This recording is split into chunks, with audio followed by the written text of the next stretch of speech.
ओम गण गणपते नमः। सभी श्रोताओं को नमस्कार। आज की कहानी में आप सुनेंगे जब भगवान श्री कृष्ण ने अपनी लीला से पितामह ब्रह्मा जी को किया मोहभंग। श्री कृष्ण की प्रत्येक लीला दिव्य है, वह हर लीला का महत्व आध्यात्मिक है। भगवान श्री कृष्ण ने अनेक लीलाएं की है। कृष्ण जी की एक लीला मनुष्यों के लिए परम मंगलमय व अमृत स्वरूप है।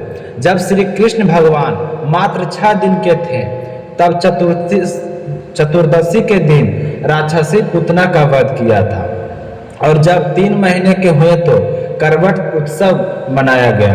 भगवान ने अनेक राक्षसों का उद्धार किया। तो आज आप ऐसे ही लीलाएं के बारे में आप सुनेंगे। आप सभी से मेरा निवेदन है कि आप अशोक वेदा चैनल को सब्सक्राइब करके इस वीडियो को ज़्यादा से ज़्यादा शेयर कीजिए। बोलिए गणेश भगवान की जय हो, बोलिए कृष्ण भगवान कन्हैया की जय हो।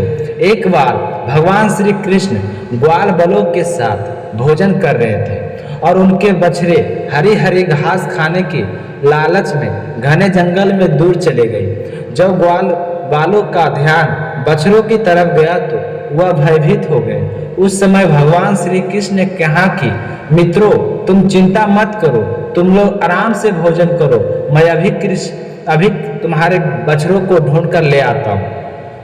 तो कृष्ण कन्हैया इस तरह ग्वाल बालों को आश्वासन देकर बछड़ों को ढूंढने के लिए चल गए। उस समय वहां पर पितामह ब्रह्मा जी भी उपस्थित थे। भगवान को ग्वाल बालों के साथ विचित्र लीला करते देखकर उनके मन में मोह पैदा हो गया। तो उन्होंने भगवान श्री कृष्ण की परीक्षा लेने की सोची और कृष्ण जी के बछड़ों को चुरा लिया। जब भगवान श्री कृष्ण बछड़ों को ढूंढ रहे थे तो पीछे से पितामह ब्रह्मा जी ने ग्वाल बलों को भी चुराकर गुफा में छुपा दिया। भगवान श्री कृष्ण बछड़े न मिलने पर यमुना तट पर लौट आए और आकर तो वहां पर तो ग्वाल बाल भी नहीं थे।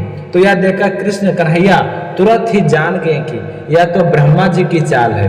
तो यह देखकर श्री कृष्ण जी ने एक लीला रची और स्वयं को ग्वाल बलों और बछड़ों के रूप में बदल लिया और इस रूप में नंद की गौशाला में प्रवेश किए।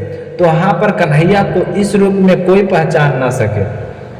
श्री कृष्ण के रूप में वहां गए और अपने बछड़ों को दुगने असने में चाटने लगे और अपना दूध पिलाने लगे। इस प्रकार भगवान श्री कृष्ण प्रतिदिन ग्वाल बलों को तथा बछड़ों के रूप धारण कर वन में चले जाते और समय संध्या पर समय लौट आते। इस तरह करते करते पूरा 1 वर्ष बीत गया।